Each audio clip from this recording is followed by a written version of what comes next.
بالله من الشيطان الرجيم بسم الله الرحمن الرحيم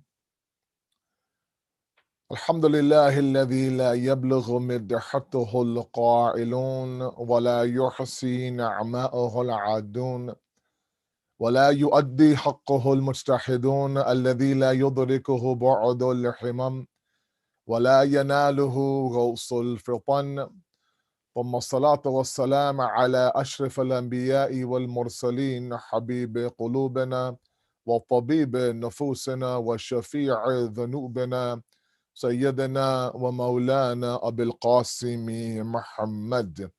اللهم صل على محمد وآل محمد وعجل فرجهم وأحلى بيته الطيبين الطاهرين المعصومين المظلومين لا سيما بقية الله في الأرضين صاحب العصر والزمان خليفة الرحمن إمام الإنس والجان ولعن الله أعداهم أجمعين إلى يوم الدين. أما بعد، سلام عليكم ورحمة الله وبركاته. May Allah subhanahu wa ta'ala accept your amal. May Allah subhanahu wa ta'ala inspire you now to build your foundation, to be strong, to be relentless against all the pressures of today. Our discussion from the very first day of the month of Ramadan has been this attempt now to rebuild the foundation of theology and religion inside of us. We have started from scratch, guys. We went all the way back to how do you define the word deen inside of the dictionary, to where you see that deen in everyday life. From there, we moved on to this discussion on the worldview. From the worldview, we talked about the fact that religion at least requires our attention. And then how does it require our attention? Through the theory of knowledge of the intellect, through what is referred to as that theory of epistemology. And we ended off last night by looking at the four theories of knowledge: tajrubi, naqli, shahudi, aqli, right? Empirical knowledge, traditional knowledge, mystical knowledge, and of course, intellectual and logical reasoning based on rationale. And we came to the conclusion, and again, I'll say this one more time, I don't want any confusion. Right now, for what we are trying to accomplish, the only effective theory of knowledge is that of the aql and the intellect, okay? We cannot believe in a certain worldview because anyone tells us to. It has to come from within. Later on, once it's built within, then those words that, the alim says, the parent says, the imam says, the prophet says, those are meant to strengthen already existing belief inside of us. Okay, that's why, in the world of jurisprudence, it's haram to do taqleed when it comes to the usul of the deen. Taqleed, imitation, following a marja, only happens on the branches of the tree. The branches of the tree are only there because their roots exist already. So salat and saum and hajj and fasting, and those things are all things that we can refer to an expert. But Islam does not allow you to believe in one God because your marja says so. That's haram. It has to come from within. So we established now so far that fine, religion requires my attention. I must use the faculty of my intellect now to be able to begin that investigation. And that leads us to today, class number 5. Let's get started. Inshallah, you guys are with me. I know it's tough to do this at 6 p.m. Eastern, a little bit before actual iftar, but inshallah, you guys have been incredible throughout. Okay, let's get to class number 5, inshallah, and then we will go from there. Okay, now, to be truly human, let's revisit a concept that we discussed in the second class, class number 2, the class on the worldview and ideology. Class number 3, the drive to investigate the religion. What are those principles? What are those factors that instigates the investigation of religion? Instigates the investigation of religion. The first one, if you remember, was the fitrat, the innate nature of human being. Okay? In there, we talked about the God gene, how since the dawn of man now, they've all tried to figure out which entity to worship.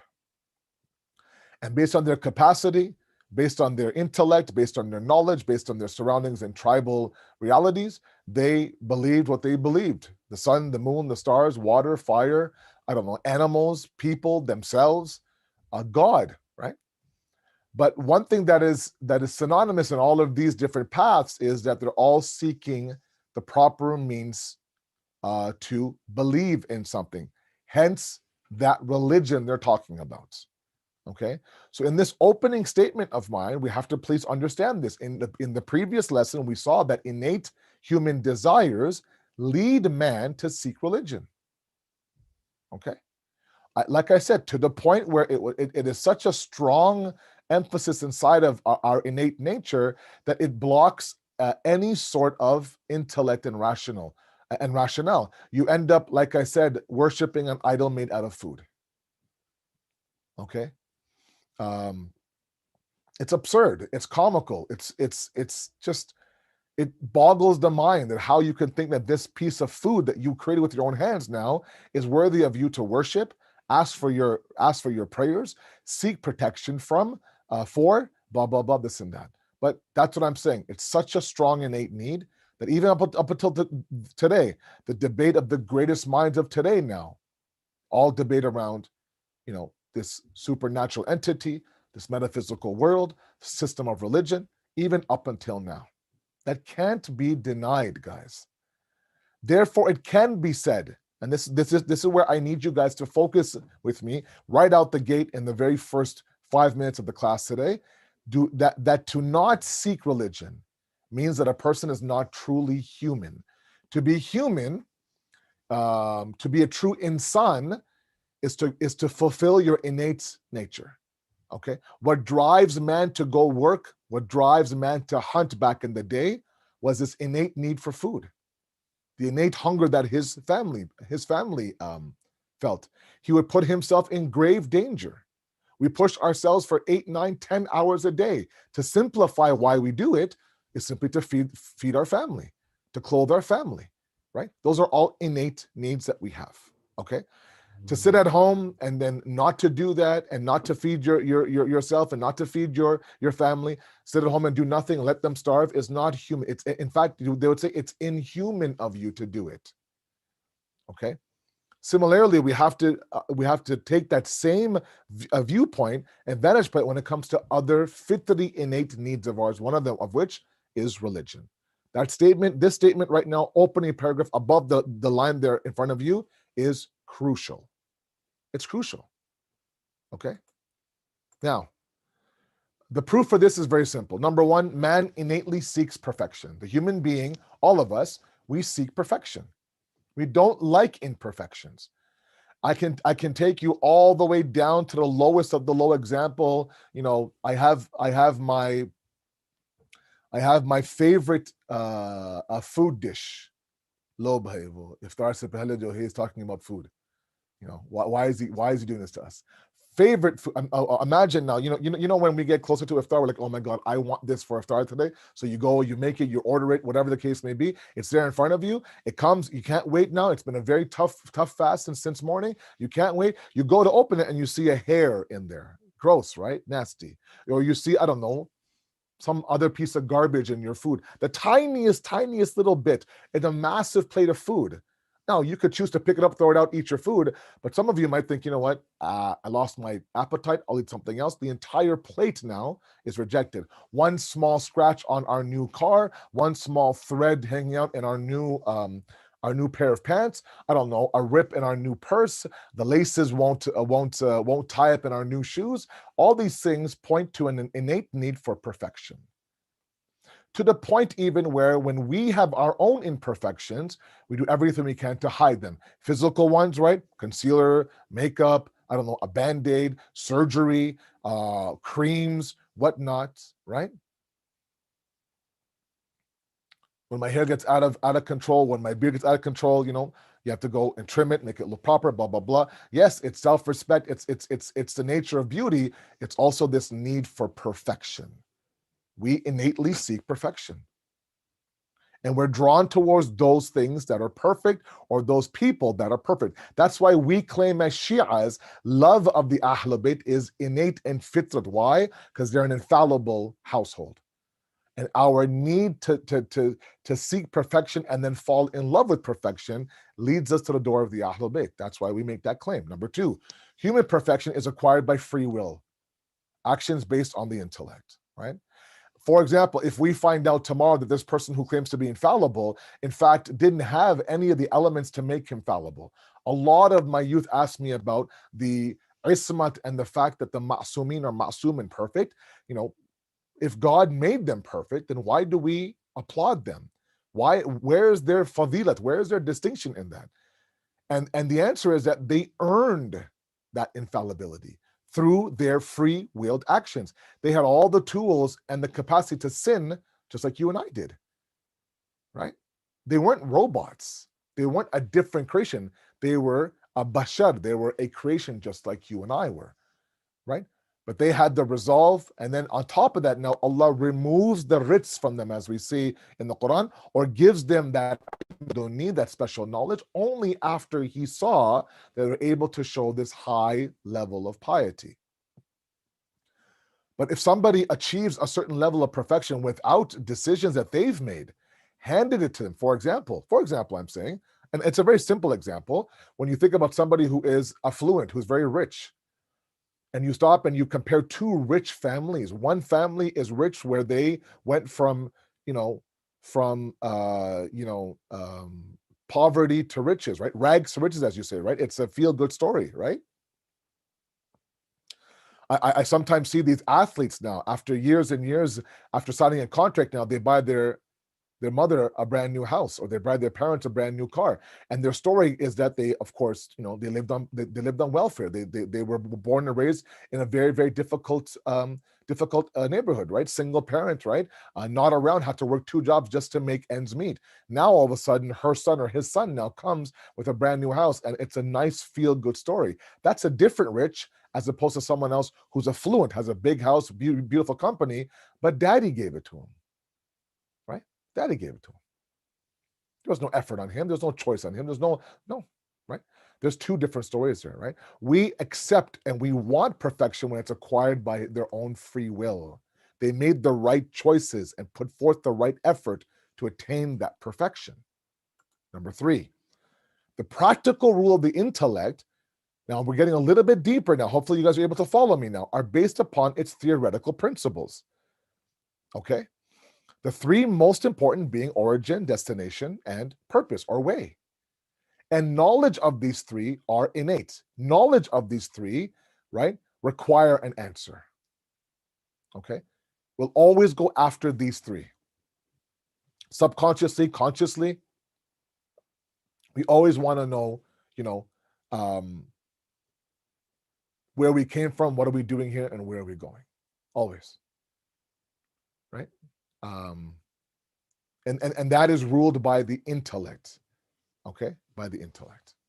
So these three are important for us to understand, okay? This is now all based on yesterday's discussion where we said this is the only theory of knowledge that can be used right now to get to the proper worldview. By tomorrow night now, halfway through our series, we'll be able to answer the question, which worldview is accurate, all based on intellect. I haven't given you one verse of the Quran yet in my PowerPoint, not one hadith in my PowerPoint. All of it has been an attempt to enter your intellect and to begin now to kind of, awaken it.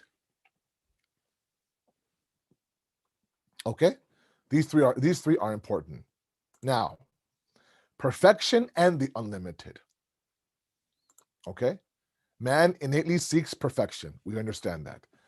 Introspection, and let's open this discussion on perfection and unlimited a little bit more in the, I have about 15 minutes left.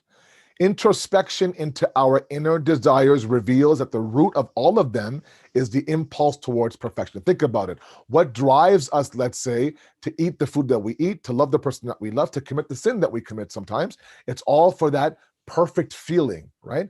It's all about that first sip of coffee, the first bite of the burger, the first instance of love with this person. And our whole life, we're simply trying to capture those moments, right? Why does love fade in a marriage? It's because we're trying to capture that first, boy meets girl, girl meets boy phase, that honeymoon love.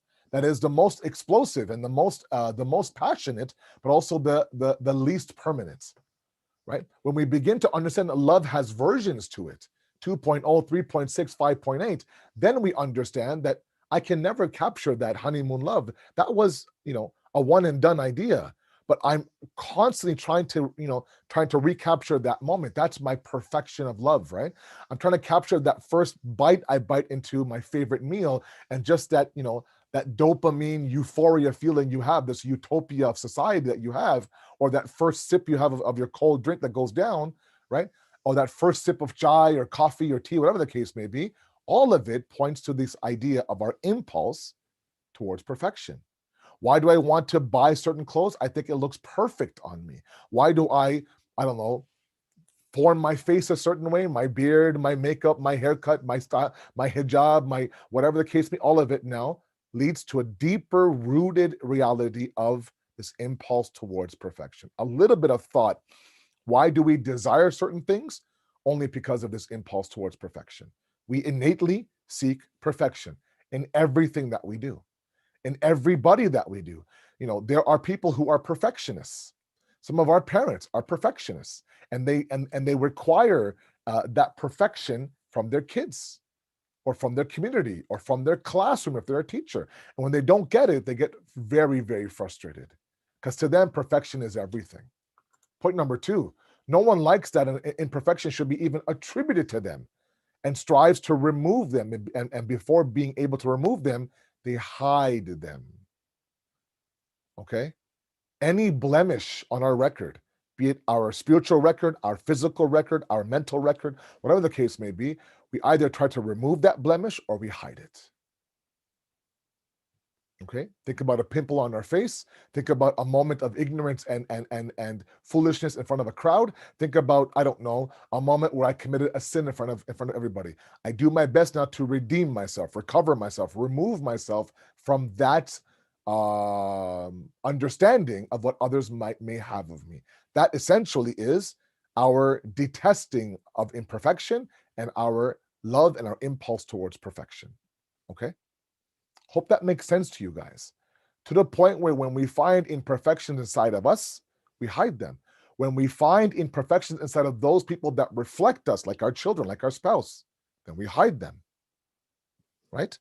And that again points to a very deep-rooted need that we have for perfection. Okay? Now, this is now we have to be a little bit careful now. This is where I'm going to ask you to look around the world now. Okay? This inclination for perfection, when it's directed properly, is the source of all human perfections. When you understand where that perfection lies, that you can only get that perfection through this path, then that will give life to everything else now. So when you realize that this is a source of all perfection, your physical body is perfect, or your physical makeup is perfect, your spiritual makeup is perfect, and your mental makeup is also perfected, mind, body, and soul. Now, what perfection means is not to be infallible. I'm not talking about here that unless we're infallible, we don't accept ourselves. Perfection is a whole different discussion altogether. It's relative. It's not an absolute concept, meaning that every person, each and every one of you right now listening to me, has your own version of perfection, right? Perfection is the ability now to continue on the path towards goodness without being pulled off of it by your impulses that are satanic, or by external factors. So when we direct that properly, everything else falls into place. However, when we don't direct it properly, when we think that this entity will bring me perfection and it doesn't, it actually it becomes a source of pseudo perfections, false perfections. We actually believe if I attain this, I'll be set, and I attain it, and there's still a gaping hole inside of me. Okay? Or I believe that because I have it, I'm perfect. So now you have these false things of riyah, grandeur, seeking fame, power, the ego, narcissism. All of that are from people who believe they are the perfect version of themselves, but they're fooling themselves. They've actually acquired and achieved a pseudo perfection. Because while they believe they're perfect, they're actually destroying their character and nobody wants to be around them. Think about those people who think that they are the best of the best. Okay? The best of the best. And they come across like that. This very ego-centric individual, full of themselves, right? No one wants to be around them. Nobody can say, oh yeah, I envy that. That's a perfect human. No, it isn't. It isn't, right? Those people and those athletes and celebrities of today that just want to get that max deal or that endorsement or, be set for life when it comes to money. Level A celebrities who make 20, 25, 30 million dollars a movie follow their life till the end. You would think that they would ride off in the sunset all happy, and some do. But then there are those that you find, hung in their home with their own belts, OD'd in a bathtub in a hotel room, found with all sorts of, this person and that person, right? Caught up in this gambling ring, caught up in that lawsuit, in this harassment claim, all these things, right? So it turns out that, the source of happiness or perfection that you thought wasn't it at all. Because if it did, it should have brought you a source of contentment and serenity. It should have made you a better person, and it didn't. Right? So if I think for a second, look, if I just get to this income bracket, if I make this much money as Asad Bhai and get this house, I am perfect, right? We think, right? Just a little bit of a bigger house, I swear to God, I'll never complain. I'll be happy, blah, blah, blah. And meanwhile, there are people, who have triple the size of the house that I have, who are unhappy, right? The beggar sleeps with contentment at night. The rich sleep with worry at nights, because the rich worries about his fortune tomorrow, and the poor and the humble now are excited for a new opportunity in the next day. Okay, so this all stems back to a pseudo idea of perfection. When that perfection is guided properly, everything else falls into place. I know people, people for sure, who live in a shack of a house, and you'll think, wow, they must be miserable, and they're on top of the world. The house environment is serene, it's incredible, it's comfortable, it's content, right? They may not have much in their fridge, but their heart is filled with love and compassion. Then there are those, like I said, that have quarters to their house, right? And they're miserable, right? These are people who have, who have not labeled their perfection properly. This will all start to kind of fall into place sooner or later. Now, 3 boxes I have to go through, and then at 6:45, inshallah, questions as usual. 3 boxes, like this is 1 box. Understand each of these boxes. Okay? Then tomorrow we'll bring it all home and we'll answer the question, which worldview is accurate and why. In the quest for the right worldview, man's innate need for perfection must be coupled with his or her detest for limits.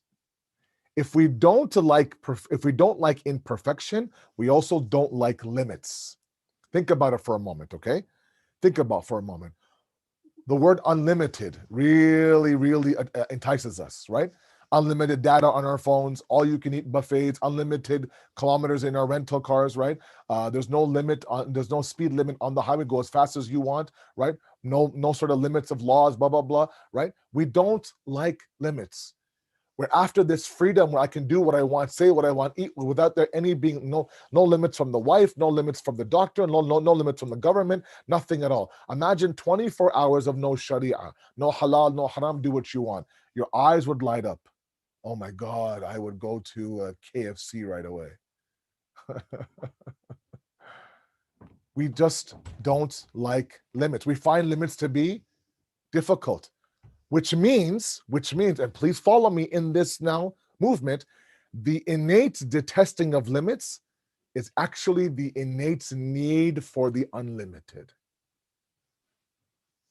Oh, you have to understand this jumla. It's a very, very important sentence. The innate detesting of limits is actually the innate need for the unlimited. When we say I don't want rules, it means I want the unlimited. There is a source, there is an innate need for me to seek the unlimited. I used mundane examples of, of cell phone data and a buffet and mileage on a car. But there's something deeper inside. Give me an unlimited source. Right? If we could live forever in this world, would we? Yeah, we would. Somebody might think, oh, I don't want to. I don't want, not in this world. Right now, you may be going through a lot. That's why you're saying that. But when those emotions are gone, we're constantly seeking the unlimited, and we don't realize it. But through our detestment of limits, essentially what we're doing is we're seeking for the unlimited. Now, there are those people that have identified the unlimited to be, like I said, fame, fortune, power, money, whatever, have their name on billboards, have X million amount of followers on Instagram. That's their unlimited. They get to it, and there's still a gaping hole inside of them. They're still not happy, not content. They're still miserable. Which means that what? They've identified their unlimited incorrectly. Which brings me to my last box of this class. The fall of man that we see today is due to the incorrect identifying of this unlimited. You pick up anything.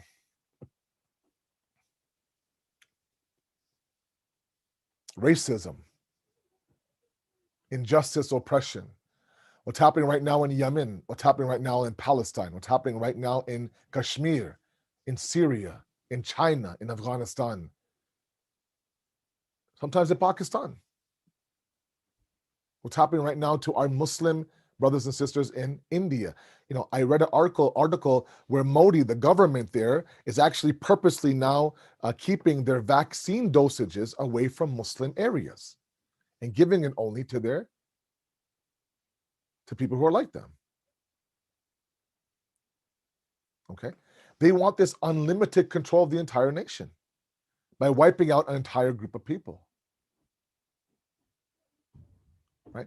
This greed, this desire that controls man to commit crimes, to be racist, to deny people their rights,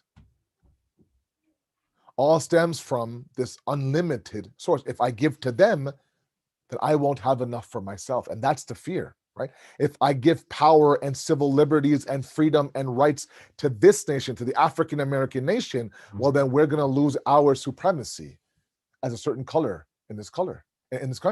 And so I want that unlimited supremacy. I want that power. What do? I stomp and oppress a certain nation so I can maintain that. Right? You look at the Fir'auns and the Muawiyahs and the Saddams of the world. That's exactly what they did. They thought that their kursi, their seat, their throne was the unlimited. They went to war. Muawiyah went to war with Imam Ali in Siffin for the kursi and the unlimited khilafat of Sham, of Damascus. Fir'aun, 7 different signs sent to him, right? From rain to locusts to frogs to water turning red to famine to everything, you name it. Time and time again, he would say, okay, Musa, tell your Lord if he gets me out of this, then after that, I'm just gonna, I'll be good. And then he would go back, because that unlimited, he saw his throne as the unlimited. Without it, now I don't want. The incorrect identifying of the unlimited is the fall of the human being.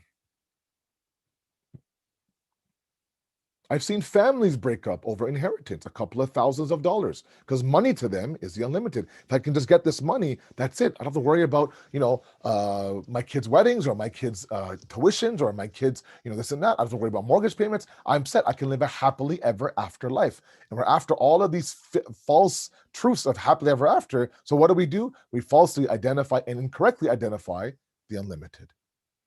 When we do that, it becomes the fall of man.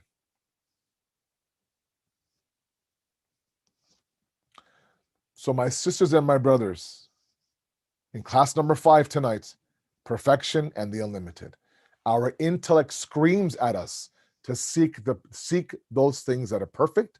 Our intellect screams at us that I detest limits. Now, mind you, wait a second now. I know what you'll ask me. Wait a second now. Limits are important for society, Asabhai. I'm not talking about the importance of limits. I'm saying that the law is important. Limits on the highway is important. For sure, it's important. Absolutely. But do we like those things or not? If we could do without them, would we or not? That's my question. And I believe, and you can argue with me if you want, the innate disposition of man tells us that we don't like limits. We don't like hudud and had and to be kind of, put in a box. Let me be free. Right? This whole notion, this hip hop notion of you do you, and you only live once, and all of this absurd statements that some of our youth now are hashtagging in their social media. This is horrible advice. This is what I'm talking about. They're looking for the unlimited by not chaining themselves. You do you, meaning you do whatever you want, man. Don't worry about, there's no one going to call you out. If you want to, have a bucket list at 45 and have a midlife crisis, and divorce your wife and go marry some 20-year-old and have a convertible for a car, hey bro, you do you, man. That's the worst thing in the world to live by. But that's what's being shoved down the throats of our kids today. Hashtag YOLO, right? You only live once. So if you only live once, live it up, right? Because they believe this world to be the unlimited. You get my point, right? And so when you believe this world to be the unlimited, you live in this world like you will live in heaven. Everything is on table. There's no holds barred. Nothing is sacred. There's no way that I'm going to uphold this law or that. No. Certain people have a different set of rules, right? I'm watching these rich people during a lockdown. They're flying and vacationing in their private islands. There's no COVID for those kind of people. Meanwhile, here I am, I can't take my kids down the street sometimes because the parks are locked down right now. Right? So, those are people, it all boils down to a deep-rooted issue of perfection and the unlimited.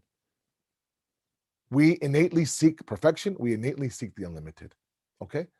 All based on the intellect, not one riwayat in today's slide, not one verse of the Quran. I am triggering your intellect. I ask you, let it digest. Don't react right away. You have questions, the WhatsApp group is there. You can ask even 3 days from now, no problem. Let this marinate. This slide, class number 5, is a turning point in our journey. If you can get class number 5, tomorrow makes sense. Once tomorrow makes sense, khalas, tamam shud. Asan uske baad. It's easy. It's easy. No worries at all. But this class is very important. I'll pause there. Inshallah, there'll be questions. We'll go from there. Okay? Thank you very much for your time. Inshallah, questions are open. I'll stop the share. Bismillah. Assalamu alaikum. Alaikum salam rahmatullah. How are you? Great talk. Alhamdulillah. How are you? Alhamdulillah. Thank you very much. Alhamdulillah. So, great question we have tonight also, Maulana. So let's get started. So let's go with the first. Let's start with the youth question first. One of the youth asked this question: can one be wealthy and truly content? How to balance between worldly goals and spiritual goals? Oh, I love it. And the answer is yes. Ironically, in a different community, I'm talking about the life and lessons of Nabi Sulaiman. Nabi Sulaiman had a palace. He was a king. And the reason why God gave him that kingdom was because he was able to show God that I'm not going to attach myself to this. I'll give you a very simple story, a story that I shared in that series, if you don't mind. I know I don't have much time. Okay. Please. So that Nabi Sulaiman could talk to he could talk to the birds. He had the knowledge of the language of the birds. He's walking by 2 birds talking, a male bird and a female bird. The male bird says to female bird, "Why don't you love me? Why don't you love me? Itna main koshish kar raha hu, I have a little bit this and that." And the female says, no.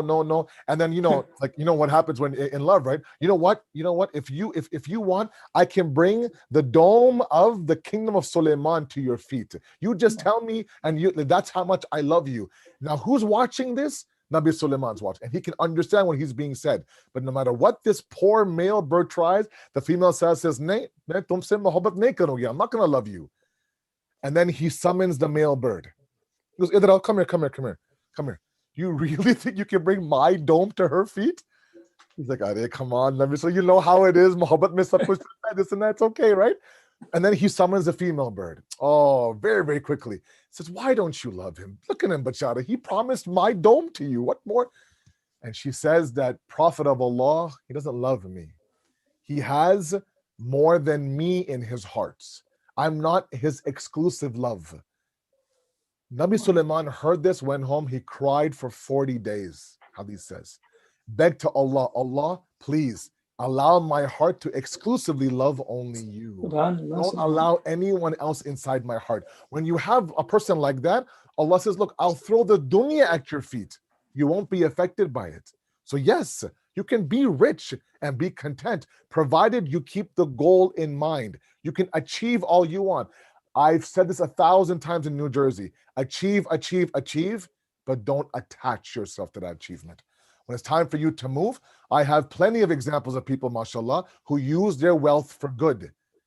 And Allah gives them more and more because they, the more you spend towards Allah, the more Allah will give you, inshallah. Sorry. What a great answer. No, thank you so much. Next question, Maulana. How can we help control our desires and greed? Why are some people envious, and how do you teach a child not to be envious or greedy? Yeah, so greed and envy, hasad, jo hai, it's a disease of the soul, and it stems from honestly, and it stems from a weak understanding of God. Because think about what we're saying. We're saying to God, God, you gave them the wealth, and you don't have the power to give me the same wealth. So take it from them and give it to me. That's what hasad is, right? Hasad is no to them and yes to me, right? But the ghibta is a different, it's a jealousy. It's a positive jealousy. It says, look, Allah, let them have it, but give me what they want, right? Like, for example, when I hear, Mutahar Bhai's smallest son read Quran and the adhan and the ziyarat, I envy, I wish that my son Hassan could read like that. That's jealousy, yes. But I don't want my bachara chota jo hai to, no, I want him to be like him. That's great, but that comes from a weak understanding of God. And that's what we're doing today, right? In these 15 nights, we're trying to build up God to the point where nobody's wealth, nobody's success will ever affect me inside my heart. How do you teach that to a child? Teach him the importance that God has the power to do everything, to give you everything. Right? Never let them feel like I'll never get what they have. Why them and why not me? It stems from a very, very faulty and a loose understanding of God. God is wise. God gives to the one who asks. God gives within his wisdom. So those things are, it stems from this idea that if we had more tawakkul, we talked about tawakkul last night, right? Tawakkul of Allah, we will understand that, look, they can have the wealth. I know that my time will come soon too. Inshallah. Yeah. Next question. Is freedom same as individualism? That's a great question. So individualism is, I wouldn't say directly, but I would say that sometimes I think they're both confused. So individualism, and I spoke about that on the Beit al-Qaim member a couple of years ago as an entire 15-day lecture, is the idea of what's called fard girai in Farsi, where the source of everything is the self, right? Today we're seeing the effects of it, right? We're seeing the me generation, right? The selfie generation, everything is on the table generation. Nothing is sacred anymore, right? It's all about me. What have you done for me lately, right? That whole generation, we're seeing that. That's not what freedom is. Freedom is, and again, it depends on how you define freedom, right? I have my version of freedom, and you have your version of freedom. To me, the freedom I have is that when I enslave myself to Allah, that comes with freedoms, right? Because really, the fallacy of the idea that we are masterless is a fallacy. The Quran compares people who have multiple masters to people who have one master. It doesn't even entertain the idea that you don't have a master. We're enslaved to a system with the harbai. We're enslaved to somebody or something, whether we like it or not, be it God Almighty, be it society, or be it our own desires. The question is not, are we free? The question is, who do you choose to enslave yourself to? Right? Now, Imam Ali says, my biggest level of fakhr and pride is that I am your abd. I chose to Allah to enslave myself with. Now, when you enslave yourself to Allah, the freedom of envy, the freedom of jealousy, the freedom of relying on others, the freedom of worry, the freedom, all these things are freedoms, right? You know, the pandemic hits, people, they're in chaos. They have no idea what's going on. We who have God, we simply are content because we know what? I have God, and that's the freedom of worry, all these things are freedoms. You might think freedom, you know what? I want to be able to do everything and say everything. That's animalistic instinct. That's not freedom, right? When an animal wants to mate, it mates. When an animal is hungry, it kills. When an animal is sleepy, it sleeps, right? And for some reason, we want that haywani azadi, that animalistic freedom. But that's not freedom. That's just simply instinctive behavior, right? And that's outside the realm of the intellect. So individualism is one thing, freedom is something else. But both of them have to be defined properly. Yeah. Wonderful. Maulana, actually, I'm going to ask you, we're having some great questions here. Can we just go 5 more minutes extra today? Yeah, sure. If you don't mind, because they're great as long as you're okay with the Urdu program, that's fine. No, we are fine because that's recording, so we can start a little late. Sure. But we have some great questions and they're very pertinent to the topic. No problem. That's why I want to continue. I'm with you. So this sister, it's a great question here. If there is an innate desire, need for the unlimited, where does an atheist come from? If you have the incessant need for that, how does an atheist find perfection? Yes. Okay, great question. So I talked about the fitrat, right? And remember, I said the fitrat is not an on or off switch. It's a dimming light. Okay? So even at the lowest dim, the light is still what? On. It's still on. At the maximum now, the light is shining bright. Okay. The example I give you, remember the example I gave you. You're sitting in your room, you put these black out curtains, thick curtains in front of your window now, because you want to sleep during the daytime. So now at 2 o'clock in the afternoon, at the height of the sunlight, your room is pitch black. And that's how you like it. You can't see your hand in front of your face. Now, if you were to, at that moment, claim that the sun is not existing, you'd be wrong. Open your curtains and you'll see the sun. An atheist has veiled their fitrat, has veiled their innate desire for God. Now, there are veils there that jade us, that confuse us, that make us angry, that, maybe, I'll tell you a quick story. I'm sorry. I had a bonfire discussion with about 15, 20 youth about 3 months ago at someone's house. Okay, 6 feet apart. They were just tired of not having a community meeting, blah, blah, blah. And there was one 23-year-old kid, I'll never forget this conversation. Shia bacha, apna bacha, I mean, from Bachman. He says, I don't like religion because I had a horrible Sunday school teacher. He was mean to me. And he yelled at me when I didn't know my five daily prayers. I asked an alim one question and he gave me a ridiculous answer. I've asked for a dua nonstop and I haven't gotten that answered. Those are what? Those are veils. Those are veils that we put on top of the lights, right? To block the light from coming, right? All of these 3 have answers to them. Remove the veil one by one, the light begins to shine through. An atheist has veiled that innate nature, okay? So yeah, it's possible that the fitrat is there, but it's not being exercised. It's not dimming at maximum capacity, right? So obviously, if it's a very, very faint light, it's not going to lead the way, right? It's like being outside in the woods and you having a very faint light. You're going to trip, you're going to fall, you're going to run into the tree and then make mistake after mistake after mistake because your light is not powerful enough. Change the battery and the flashlight now, of course, works at that moment. Remove the veils and that fitrat now comes out. A lot of atheists now have become godly for this very reason. They've identified what my veils are, what my triggers are, what my trauma is. Abuse in a church, for example, at the hand of a priest. I mean, that has a detrimental effect on your connection to God, right? Because this is a man of God, right? That becomes a veil for you. That has to be first dealt with, and then you talk about perfection and the veils. Right. Sorry, I'm going fast because I want to get to the question. I'm sorry. Yeah. No, that's a great one. Because you have so many good questions, so I'm going to go fast this one too. This is a great question. This one, this is more generalized. If building on the foundational theology, what we're doing now, is so crucial in Islam, and Islam requires us to do our homework to develop this aqaid, basic foundation, how does then one actually get to do that when a certain worldview is imposed on him since birth? Yeah. How and when do they get to go back and check their foundation? Right. So that's a great question, because a certain worldview is imposed on you from birth. It's a beautiful question, and it's just so inspiring to see that people are listening and they're digesting. It's incredible.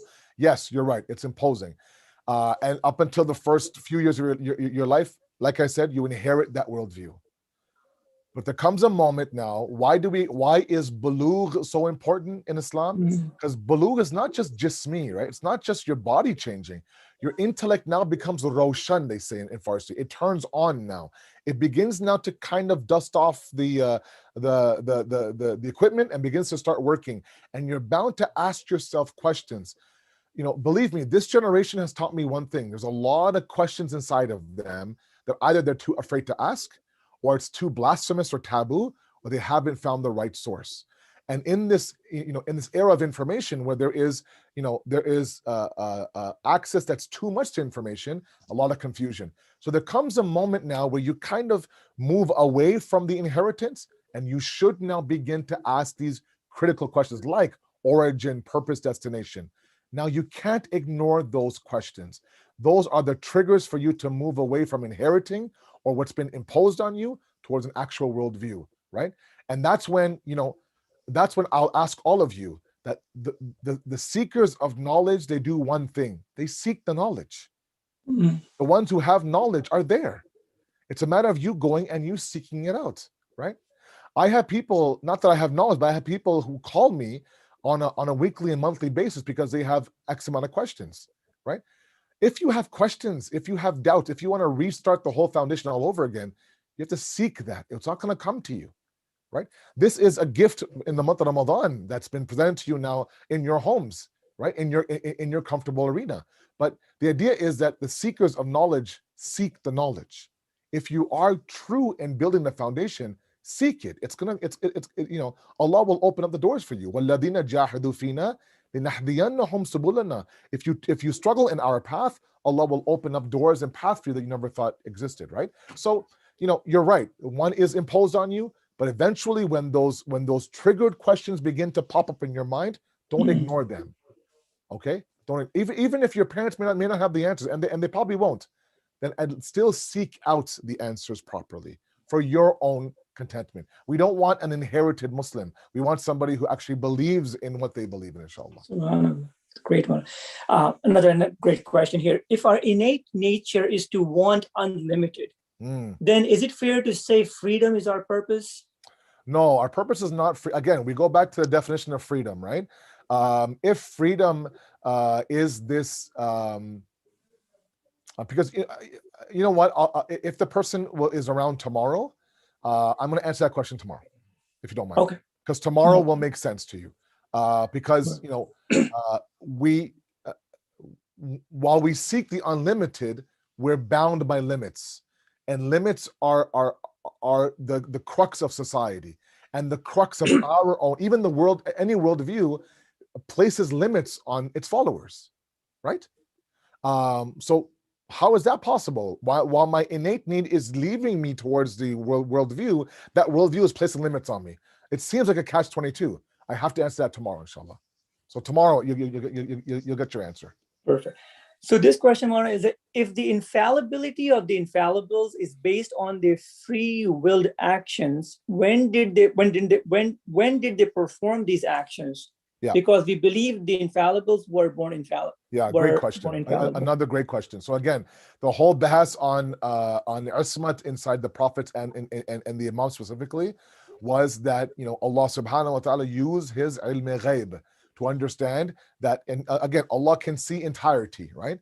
Allah's not like us. We see moment by moment, season by season, day by day. Allah sees entirety. Like he has my life down packed in a snapshot. He knows that, when I was born up until now, how long I'll live. I don't have that. So he knows what I'll do 20 years from now. He knows what I'll be 20 years from now. He knew the imams, what they would do in this world before they were created. And one version is we believe that based on that ilm ghaib, on that unseen knowledge, that he now gifted them, all the tools now to be able to be infallible. Again, it's based on merits, based on merit. Beautiful statement by Imam Ali. He says, I could outslide meaning I could be more of a politician in the worst sense than Muawiyah would. I could. Muawiyah was the master of mind control, of propaganda. Basically, what Imam Ali was saying, like he's saying, I could outplay Muawiyah at his own game. The only thing stopping me is God. So it tells me that he has the tools inside of him, but God now is the one that's governing him inside of him, right? Those kind of entities and creations, God, of course, rewards with ismat and infallibility. So, we have to believe that they showed something to God in some world where God now gave them that infallibility. Otherwise, like I said last night, I have a long list of gila and shikayat and complaints that Allah, why not me? Why not Mutahhar Bhai? Right? Those kind of things, right? So, believing in God helps me to understand the system of infallibility. That's why I said, everything goes back to God. Everything goes back to God. When God makes sense, everything makes sense. From Imam-a-Zamana to Imam Hussein, to my tears, to my grief, to my mom's cancer, to my pandemic, everything makes sense. Otherwise, without God, everything is zidas sawal, as you say in Urdu, is under doubt, under question. Just one last question, Maulana. Yes, please. It is very difficult to keep Allah in our hearts while we have others in our heart, which is a natural tendency. How can we just keep only Allah in our heart? Oh, that's a deep question. It's a long answer. I'll say one thing to you, okay? If you want to do that, the person who asked that question, hopefully they're listening. If you want to do that, my question to you is, what is your tiniest step? What is the smallest step you could do in this month of Ramadan to achieve that? Okay, and I'll give you an example of what a tiny step is. I think I mentioned this in the opening lecture as well to all of you guys. Maybe I'm wrong. There's a sister who, no matter how hard she tried, she could not find the inspiration to read the Quran. Yeah. Okay, yeah. I mentioned the story, right? Yeah, you did. Yes. Okay, so that idea, that place it beside you. Okay, the other tiniest step is that can you look? I'll give you an example. The dhikr of La ilaha illallah. The dhikr of La ilaha illallah. Our foundational dhikr. There is no God but Allah, correct? When you actually say La ilaha illallah, you can say it without moving your lips. That's how much of a small deed it is. Okay? Your tongue simply has to move. Your lips never actually come together when you say La ilaha illallah. Try it right now. La ilaha illallah. You can do it. That's how small, the tiniest of steps you can take. Allah then opens up the door. وَمَن يَتَّقِ اللَّهَ يَجْعَل لَهُ مَخْرَجًا. You show that God consciousness, Allah now opens the door. We're all about, big, huge steps. Allah says, don't skip steps, man. Take the tiniest of steps, right? What is the tiniest thing you could do starting tonight to make Allah exclusively inside of your heart? If that means just dhikr, La ilaha illallah, start doing that, but be consistent with it. Be consistent with it. One verse a day, even in the month of Ramadan, one verse a day, but be consistent with one verse a day. Watch how your life will change, inshallah. Subhanallah. Thank you so much, Maulana. Thank you. So, Maulana, what do you think of these questions? I love them. They're amazing, aren't they? I said last night that it's a reflection of the audience, and it really inspires me as this side of the equation. Alhamdulillah. Something is kind of going in. Alhamdulillah. So yeah, I'm getting great feedback about the formats, like what we're doing right now. It's something new, something different. So alhamdulillah, I think it's worked out great. All of you should know this was Mutahhar Bhai's idea. This is his baby, and no, I'm serious. And we agreed upon it months ago, and alhamdulillah, I'm happy that so far it's going. Allah accept our efforts, inshallah. Alhamdulillah. Thank you so much, inshallah. We'll see you tomorrow at 6. Inshallah. Thank you. Wassalamu alaikum. Assalamu alaikum. Thank you.